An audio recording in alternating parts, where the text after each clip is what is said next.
Good evening. I am sorry we had some technical difficulties, but I wanted to make sure that you got this information this week about the Basics Guilford and living the basics in your day-to-day life. My name is Megan LeFaivre, and I'm the literacy coordinator for Ready for School, Ready for Life. When we talk to families about the basics, and some of families might have joined me last week to talk a little bit more in depth about what the basics are and who Ready for School, Ready for Life is. But tonight I will do a little quick overview to catch anybody up who wasn't able to be with us last week. So we'll do an overview of who Ready for School, Ready for Life is and why we've brought the basics to Guilford County. And then we're going to move into living the basics in your day-to-day life, how to do that with your child to really boost that brain development that's crucial for success. We will not do a question and answer because this is not live, unfortunately, but please reach out. I'll provide my email address at the end of the presentation if you do have any follow-up questions, and then we'll talk about the next session, which will be next Wednesday.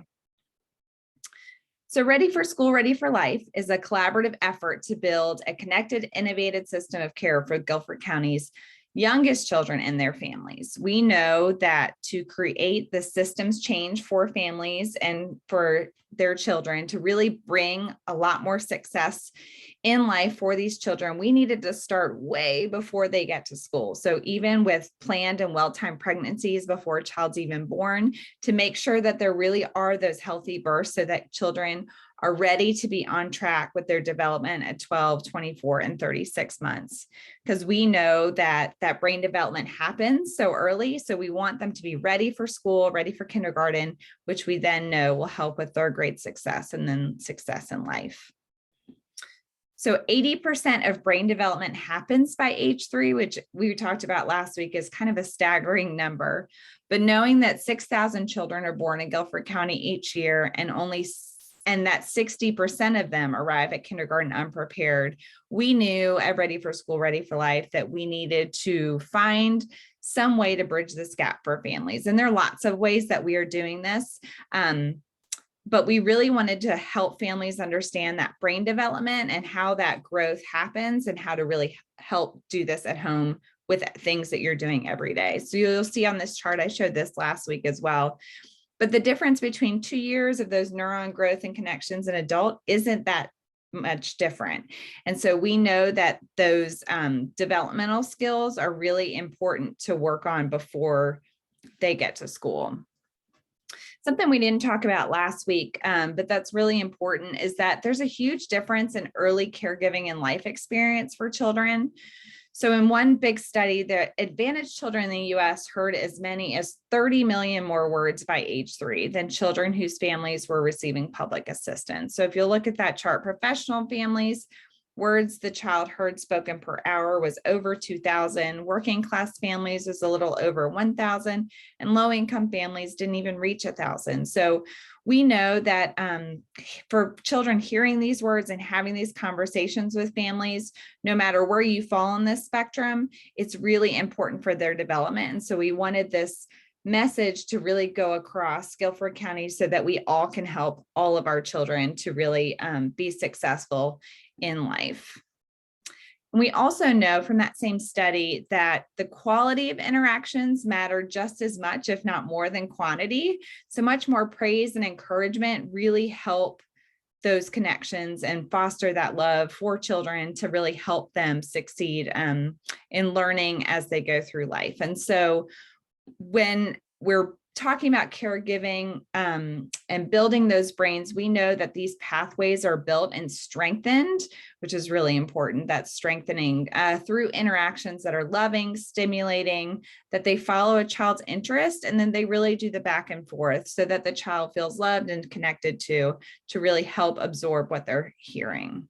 So that's what brings us to the Basic Guilford. And we know we talked a lot about this last week, so I won't go into too much because we really will dive into each one of the basics. But there are 5 fun, simple, and powerful things that every family can give really every child a strong start. So they encompass a lot of what the experts say that are important for development from birth to age 3. We're going to look at these videos that I've referenced on here in just a minute. But again, the 5 principles are maximize love, manage stress, talk, sing, and point, count, group, and compare, explore through movement and play, and reading and discussing stories. So let's jump into that maximize, love, manage stress.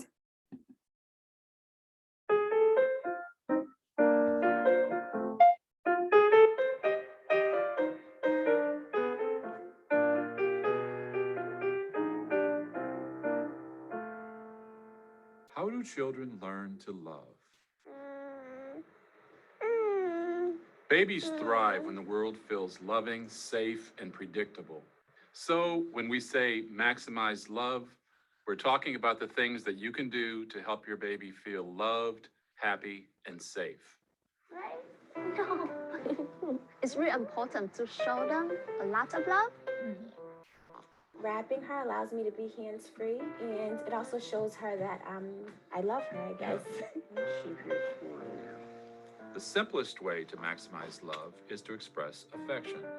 Hugging and cuddling, smiling and laughing, playing silly games together. These are all ways to communicate how much you love them. Other ways are by encouraging and showing excitement when they try something new or difficult. Yes! I love it! You know, good old-fashioned hugging, kissing, letting her know we love her. It also teaches them about the give and take of communication. Good job. You need a hug? Okay. Respond to your child's sounds, gestures, and facial expressions. If you pay attention, you will learn what your baby is trying to signal. Having standard daily routines is a way to make the world feel predictable for your child, and it's also a way to manage your own stress. We have meal routines and we have bedtime routines. So we have bath time before bed and play, and then we'll read together. So that's kind of a rhythm that we have. Routines help your child know what to expect. They can be comforting. They can also help with transitions. She knows when the house just starts to quiet down and settle down. She knows it's time to go to bed. If I come home and Dom is stressed, I try to take on that stress. Because I can say to her, like, let me help you out. Let me control this, what I can control. Stress is just a part of life. Some stress is normal and even important because it helps children learn how to cope with stress that they're likely to experience in the future as part of their everyday lives. Being loving and responsive are ways to help your child to cope with and ultimately recover from the stresses of everyday life. The point is not to be stress-free. The point is for you and your child to survive those moments of stress, to overcome them, and to continue toward being your best self. I'm going to have a very honest moment. I am stressed a lot. But I think one thing I've learned is to get out every day and to just let it go.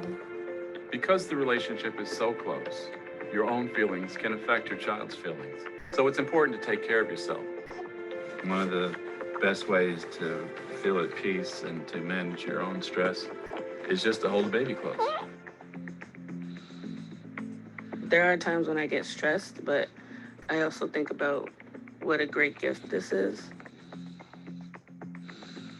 Ultimately, nothing in life is more important or more rewarding than the bond of love between a parent and a child. Cherish your child and take care of yourself. That's the message. They are my reward. These cute little faces. Look at that. Look at that, boo-boo. I can't wait for them to be able to give mommy a kiss back.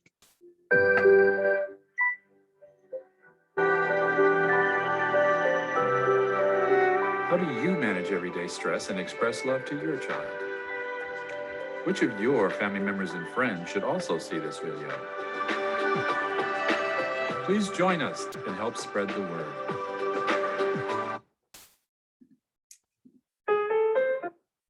So as you see there, obviously, it's important to show your child love. And we talked about this a little bit last week, but finding ways to manage your own stress. And there will always be stress, but showing your child how to do that in different ways is giving them the gift to know how to regulate their stress as well. But when we talk about living the basics in your day-to-day life, here are some examples of different places that you can do this. So in a grocery store, As far as managing your stress and maximizing that love, put your child in the car seat and just smile at them as you make your way through the store. I know that that can be very stressful environment. I've been there with both of my children, but it's kind of that fake it till you make it, where if you're just smiling and interacting, it actually does bring more happiness to you in what could be a stressful situation, but then shows your child that this can be a fun interaction as well. But if they do start to get a little fussy, pause your shopping, give them your full attention for a minute, and just let them know that they're important to you, and then kind of respond to their needs as needed. At the playground, how about joining your child in playing? I know sometimes that's hard and you think the playground, I know I have that, it's the time for them to go and play, but really making up a fun game with them or holding them as they go down the slide together, encouraging them to try something new and cheer them on when they do. I think too, another thing is just having that interaction with other children and other families also models that behavior of how to make a friend and how to be a friend to someone else. And so that's another great way to show kind of maximizing that love there as well. During bath time, interacting with your child throughout their bath by playing with them and asking questions. If bath time is stressful for your child, which it absolutely can be, try to bathe them only when they're fed and well rested. So try to find a point of their day where they're the happiest to try to maximize that. And the more that you do it and the more that your routine becomes a part of what you do, it really will become a joyful time for your child. A couple other scenarios in the kitchen, involve your child in any chores around the house that makes them feel helpful and provides opportunities for learning, and really praise them for their help, no matter how small it is. While you're waiting for food to cook or bake, use that time to hold or kiss and cuddle your child. Again, sometimes they can feel like they're under your feet and not helpful, but giving them a really easy task to do can really help maximize that love for them and minimize the stress of the environment. And then bedtime, doing some time cuddling in bed with your child while you read a bedtime story, talk about their day. This one's really important and can go across all age levels, even after they're this preschool age that we're mostly talking about, but check in on their feelings from the day, make sure that they feel heard, and obviously give them a kiss or hug goodnight. We talked last week a little bit about you can't spoil a baby, and you really can't as long as you set those routines in place. So bedtime can sometimes be a hard one where the routine might get stretched out a little bit, but really having that connection and that one-on-one time with your child is really important. All right, so talk, sing, and point. Let's listen a little bit more about how you can do this in your day-to-day life.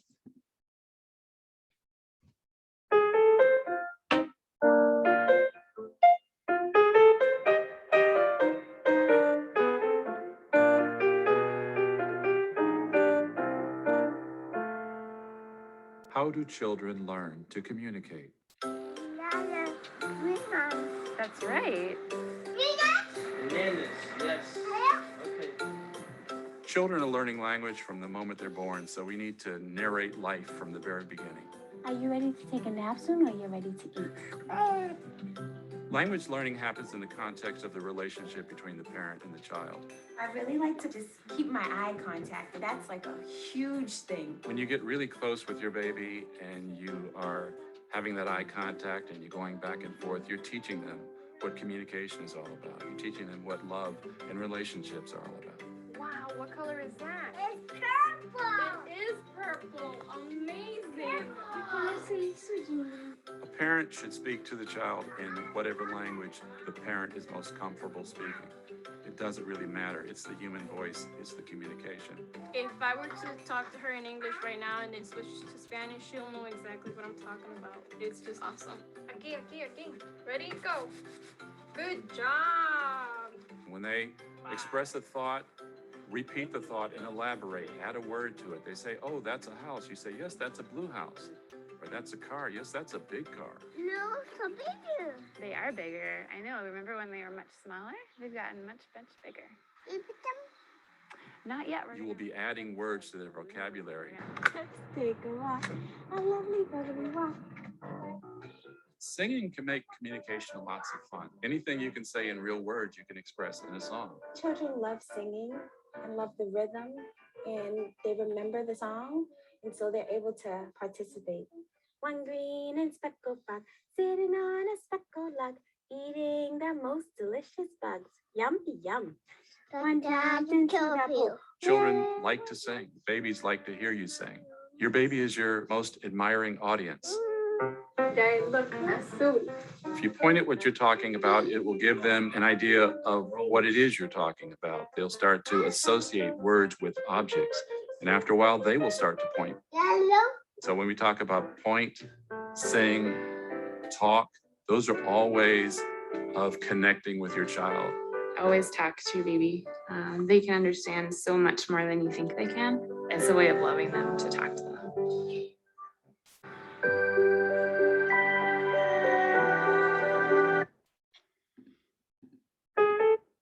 So when we talk about these same scenarios that we talked about with the first basic of maximize love, manage stress.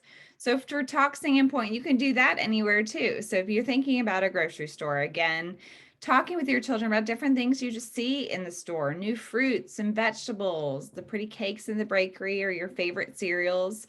You can ask them to point to different types of food as you pass by, respond to them when they see something that interests them, make up a little song or sing one of their favorites while you shop. Those are all easy things to do. And I think responding to them, especially if they see a new food that they like, well, I wonder what that tastes like. You know, it might be something that might not be on your list, but that you can maybe try one time and see. Because I think it's a great way for them to see what all the options are available and really connect those sounds with the language and what those pieces of language mean. And like Ron said too, I wanted to highlight that it doesn't have to be in English. You can use a language that you normally speak at home. And it's really just that connecting that sounds mean something, no matter what language it is. So whatever language you feel most comfortable with speaking with your child, obviously is the one that you should at home to help them learn. And then at the playground, talking about the weather, all the colors you see, pointing at pieces of equipment as you talk about all the fun things to do. And then singing with your child as you push them on the swings. I know my children like to get stuck on the swings for a long time. A lot of time can pass at the playground. So just trying to engage them in conversation, both regular conversation, but also that singing time too would be a great point to do that. And then bath time, singing a fun song about your bath time with your child to really signal it's time for bath, and also to tell your child what you're doing step by step, describing the things that you're using in the bath, and really pointing and using your language with the motions to help them understand what new words mean. And then in the kitchen scenario, while your hands might be busy as you're cooking, you can still talk and sing with your child, describe what you're doing, and ask them different questions to keep them involved. I know when mine were little, that was always a time where they might be sitting still in like a bouncy chair or something near me, but then you just continually talk or sing nursery rhymes or tell stories while you cook. It's just a great way to involve your child while you're still trying to get a task done. And then bedtime, describing your bedtime routine to your child. Ask them to pick out what pajamas they want.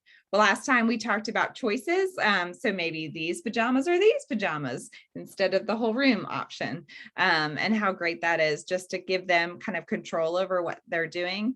And then also picking out clothes for the next day while you're in there. That's one less thing for your morning routine.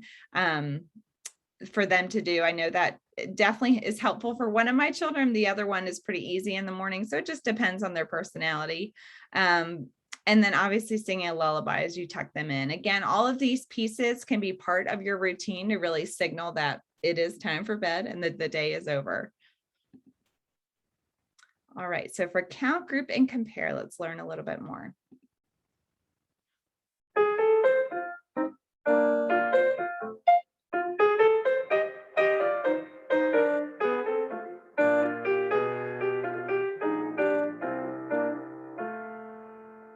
How do children learn to count, group, and compare? Avery, you gonna count with me? 1, 2. People often make statements like, I'm just not a math person. But actually, we're all born to be math people. Let's say, wee. Fascinating new science shows that babies come into the world already wired to learn math concepts. 1, 2, 3. And what they learn in those first few years makes a difference when they start school. At the age from 0 to 5 years old, their brain they developing really rapidly. So this is really good time to teach them how to count. You want to do numbers? 1, 2, 3. Learning to count is a first and important step.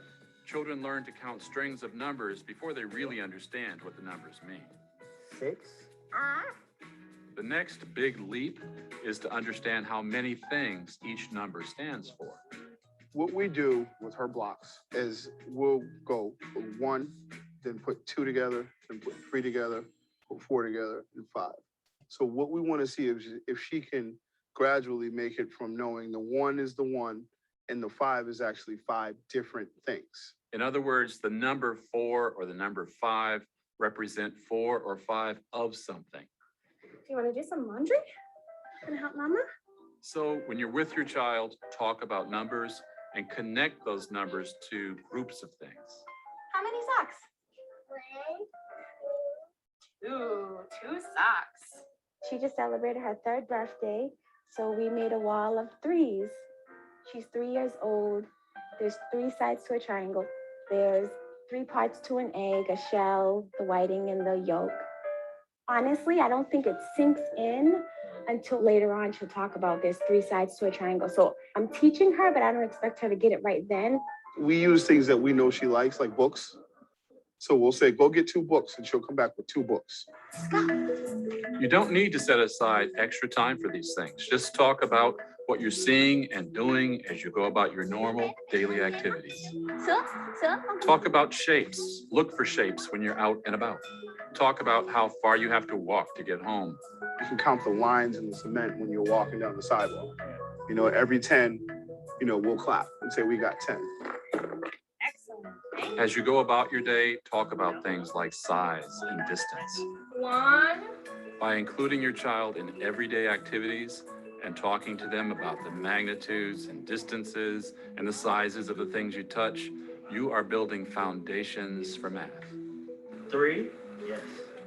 Then someday you may hear the statement, yep, I'm a math person. When that day comes, take some of the credit. 6. I feel like right now she's a sponge and she's taking everything in. She is definitely learning from us. Every moment's a teaching moment in my mind. Good job.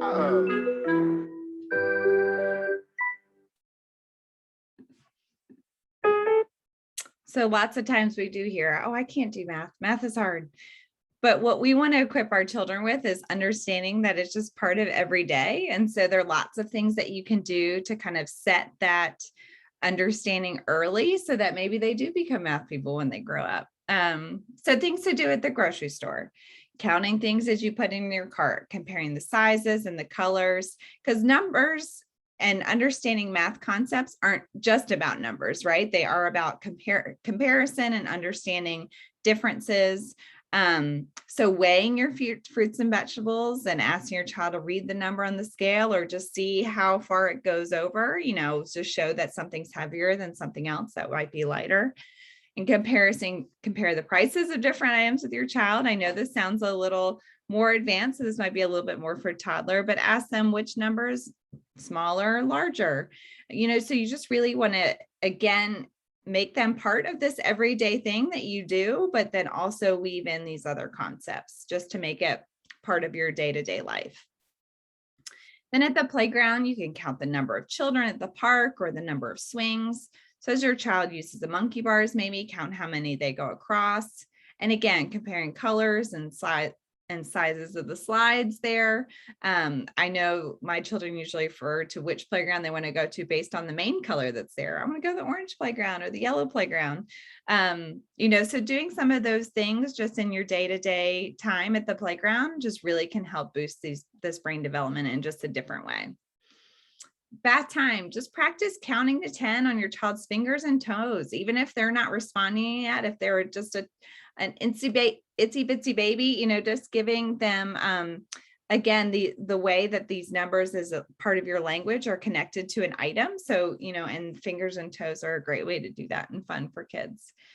Or count the number of toys in their bath, compare their sizes and colors. Using words like full and empty are also math concepts. So dumping things out, scooping the water, dumping them out. Those are all things that you can do for this. In the kitchen, obviously measuring is a big one. So measuring ingredients, counting the number of items that you're using, or explaining how you're using a measuring cup to your child. And then comparing ingredients amounts, consider which one's bigger. There can be lots of conversations that stem from that. Bedtime, counting your child's teeth while you're getting ready to brush them, or have your child count their stuffed animals before getting into bed. They can also group them from smallest to largest or oldest to newest. So there are lots of different ways that you can do it. I know shape hunts are really fun to do. Look at that doorknob, that's a circle. Do you see any other circles in the room? So different things that you can do just to bring those math concepts into wherever you are, because we don't, again, want this to be something extra that you do. But again, it's just intentional use of your words and your time with your child to help build these brains, even with just basic conversation. All right, that brings us to explore through movement and play.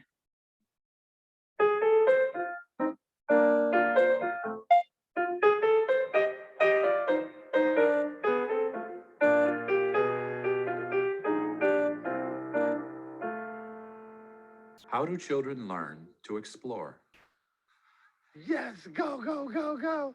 Good job. Physical activity, exploration, and play are important for many reasons. One is the development of coordinated, strong, and healthy bodies. Another is that physical activities exercise the mind just as much as the body. The youngest children learn by touching, reaching, grasping, and experimenting on their surroundings. Each new phase of physical development brings new opportunities for learning and development. How did you think about letting her start to explore? Oh, she had the run of the house. This whole first floor was hers. So we just, let her just explore. We'll get down there together and crawl with her. There are simple ways to support the movements that babies make. Hey, pretty girl, you're so pretty. One is to make sure that they spend some time on their stomach every day. This is called tummy time. During tummy time, babies raise their heads and make crawling motions. Gradually, their upper body gets stronger until they can actually crawl. Tummy time also gives them a new view of their surroundings. Once children develop more mobility, you can find activities where they can move around more. Go ahead, sweetie. I look for certain things that she can do or can't do at all, or things that she may need assistance with. Yes, right. If children are working through something, it can be tempting to jump in quickly and show them the answer. But it's better to stand back and give them a little time to figure it out. Give them a chance first. In the house, we kind of let her fall. We want her to be able to learn her boundaries. We want her to be able to test her physical limits and see what she can and can't do, which is a part of her development. The more she learns about her body and herself and what she can do, I feel like the better she'll be prepared. Yeah. They'll be developing coordination and problem-solving skills at the same time. There's a row of about, 10, 11 U-shaped bike racks. Right. And she decided to walk under all of them.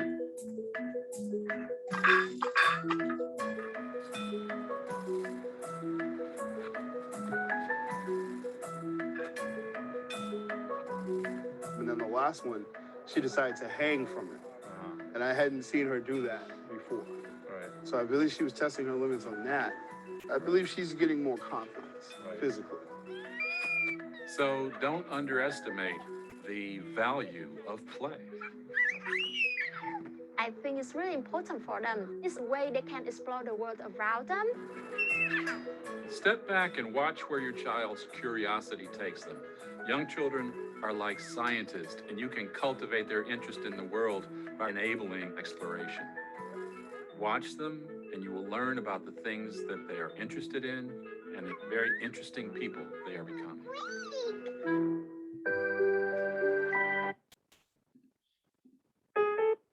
So I think this is my favorite part because you really do see when a child is out there exploring that they learn things that you don't even tell them. They're just, again, those little scientists, like Ron said, that are just soaking up this information through trial and error, through going under the U-shaped bars and figuring out, oh, I can hang on this, what this feels like. So there are lots of different ways to foster this in lots of different scenarios. So if we go back to the grocery store setting, let your child touch new textures, bring a small toy for them to play with, or let your child reach for items and place them in the cart. I know those child-sized carts are in a lot of grocery stores now, so let them use them. Let them help you push your items around the store. I know my children, it took some time to figure out how to use those. I had lots of bruises on the back of my legs of them running into me, but eventually that really just became part of our routine, that they could figure out how to put certain things in and, oh, that one's cold, when you get the milk out, and, just the comparison of different things like that just builds that brain development in ways that you wouldn't even think it does. So at the playground, it's a perfect place to let your child run and explore. Encourage them to play in different kinds of equipment, try new games, explore all the park that has to offer. We could go to the same park down the street so many different times, and they find always something new to do there because they're continually learning how to use the equipment, but also just becoming more creative. And so if you have to go to the same one all the time, that is perfectly fine because they're able to try different things, even using the same environment. And then bath time's a great time for them to play. Give your child toys that they can use in the water. Let them guess if the objects will sink or float. Also add bubbles for your child to grab or play with. They're, making that bath time an enjoyable time, especially for those kids that might be a little apprehensive in the beginning, but it's a wonderful time to build into your everyday routine as a safe, fun place if you're right there for them to explore some new things. And then in the kitchen, toddlers can help pour things in a mixing bowl or stir up ingredients. It might be a little bit messy, but really giving them this opportunity. For the younger children, there are lots of different ways to make the kitchen a great place to play while keeping them safe. So, banging on some pots and pans or using the bowls as drums, and then practice putting things back, where they belong, or putting the tops back on reusable containers. All of those things really help them, learn that cause and effect and how they can really be a part of the routine. And then bedtime, as it nears bedtime, find some quiet games like peekaboo to play, or help them start, to really help them start calming down for the night. Small stretches or yoga poses can also help children relax. I know when we do bedtime reading, which we'll talk about in a little bit, my kids are up and walking around the room and they might be playing with a little something, but I know they're still listening because they still ask questions and still, are engaged. And so just letting them kind of have some time to wind down is a great part of a routine at bedtime. And then the final basic, the read and discuss stories. Ron will go into a little bit about this. And then next week, as we talk about active reading and how really we'll really dive into that about the ABCs of active reading. But he's going to talk just a little bit about this as part of your routine.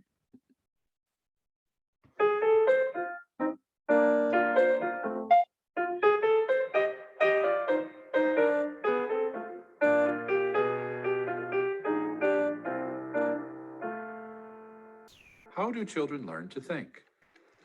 Llama, llama, red pajama, thump, thump, thump. Reading to your child is a way to expose your child to language from the very beginning. It's a way to develop warm, fuzzy, good feelings associated with books and learning. Llama, llama, stretch. Can you stretch? Llama, llama, bow. With infants, choose books that are simple, sturdy, and colorful. It's all about the pictures when it's with infants. Sometimes we'll just pick one up if it's playtime. We'll pick up a book and read it. He's really good at turning pages, so we don't always get through all the words. But it's more about pointing at the pictures and talking about them. I'm a giraffe, and I have... Actively involving your child in this way is more important than reading all the words on the page. It's the experience that matters. What are they doing? They're on a swing. I like. Snuggle up with your child so that they feel cozy and have a good view. Point to different parts of the page as you tell the story. Who's that? It's a mama. You can also talk about the colors and the shapes in the pictures. This is blue. Yellow. Reading a book to an infant, I think it's just hearing your voice and seeing the pictures. Eventually, she's able to see that pictures are associated with words.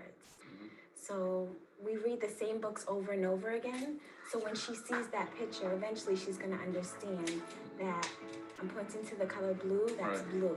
He closed the door and went back to the business of making his breakfast. He was making his breakfast, yes. As children get a little bit older, you can expose them to other parts of the reading process. Before you start to read a book, examine the cover, talk about the title, flip through the pages to see all the colors. While you're reading, ask questions that get your child to think. Where's the mouse? Ta-da! Ta-da! That's the mouse. She asks questions. She recalls the story. So if you read it to her previously, she will recall. And sometimes I'm like, oh, wow, how'd you remember that? Because I don't. She will point certain things out. Like, this is a giraffe, or this is an ant, or this color is yellow. So it's good because it teaches me to make sure that I'm on my toes with her. What does she say? Oh, I need help. Point to the words. Show them how reading works from left to right on the page. And there are spaces between the words. You can point to show them. When I think it's a new word for him, I'll say, can you say that? And kind of try to define it in terms of the words I know he already knows. Why can I be as big as a pig rolling in the mud, said Mouse. Where's the mouse? Oh, you're right. You're pointing right to the mouse. As you read, stop once in a while to talk about what's happening in the story. Respond to your child's comments and questions. Build on your child's interest as they develop. So if they're interested in bugs or dinosaurs or butterflies, go to the library and get some books about those topics. No one ever came to Bear's house. She loves reading. The more fun reading is, the better. It's all about developing a lifelong love of learning, so make it fun.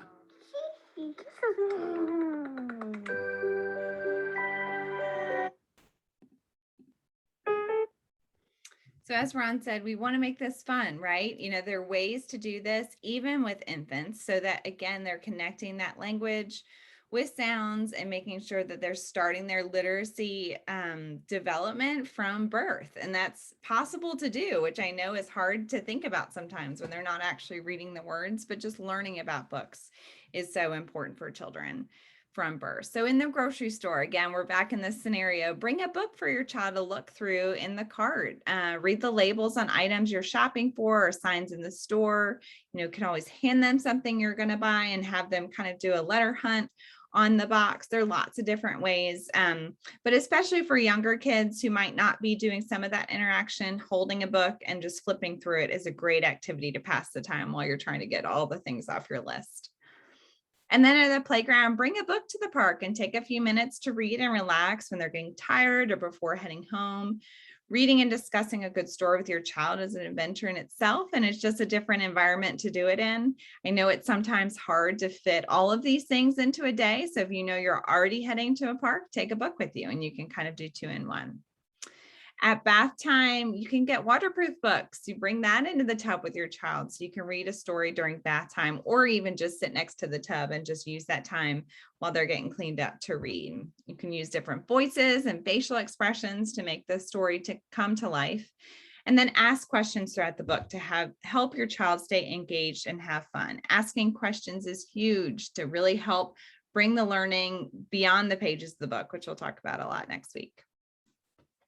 And then at kitchen, a great way to pass the time is by telling stories. Make up a story with your child about a chef or your child's favorite foods that you cook. Be sure to, again, use expressive voices or act it out to make it more fun. You know, again, in a time where you're trying to get something accomplished, getting dinner on the table, sitting and just having them tell stories to you and have that interaction kind of helps pass the time for them while you're busy getting other things done. And then bedtime's a perfect time to read with your child. Snuggle up with them so your child can look at the pictures. Again, expressive voices and asking questions. But you really can read the same stories over and over again, and it's okay. What they're learning each time that you do it might be a different word. It might be a different thing in the book as far as how to turn a page, or that there are spaces between words, or there's a period at the end, but there's an exclamation point at the end of that one. So they're, even if it's repetitive and it's the same books over and over again, they're getting something else every time. And so having bedtime, especially, I know my kids a lot of times pick the same books at bedtime because it's comforting. They know what to expect, and it kind of just calms everybody down. So it is okay to read the same book over and over again. As much as it drives us adults maybe a little crazy, it's great for the kids to hear the same things. So every week we send out a Tuesday tip email with other tips about each one of these basics. Each week we focus on a different basic and just give a great tip for parents to do with their child with that basic. We've gone over a lot today, and I'm sure you can think of other ones on your own as well.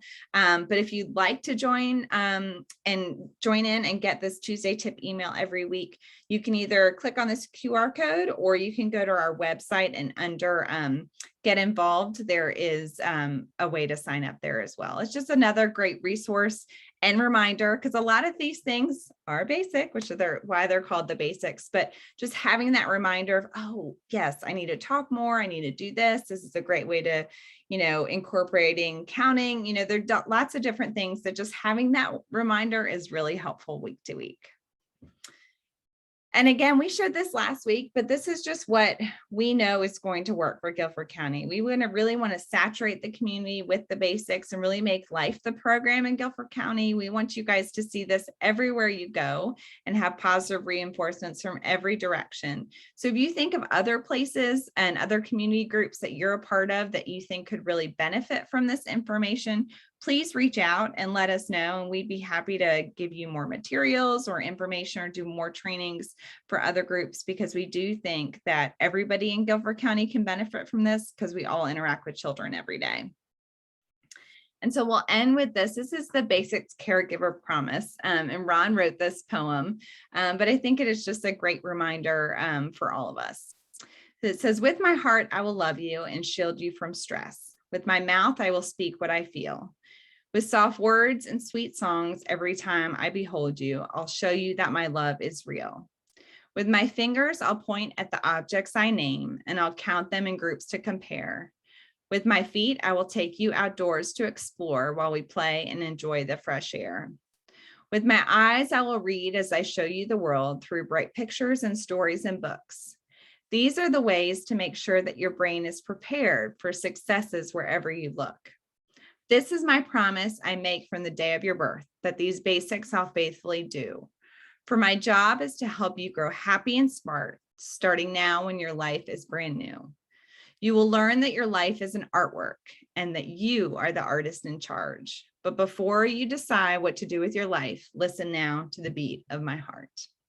Which I think is just a great reminder for all of us that we have to help these brains grow, and we have to do it from birth. And there are lots of easy ways to do it. We just have to be intentional about it.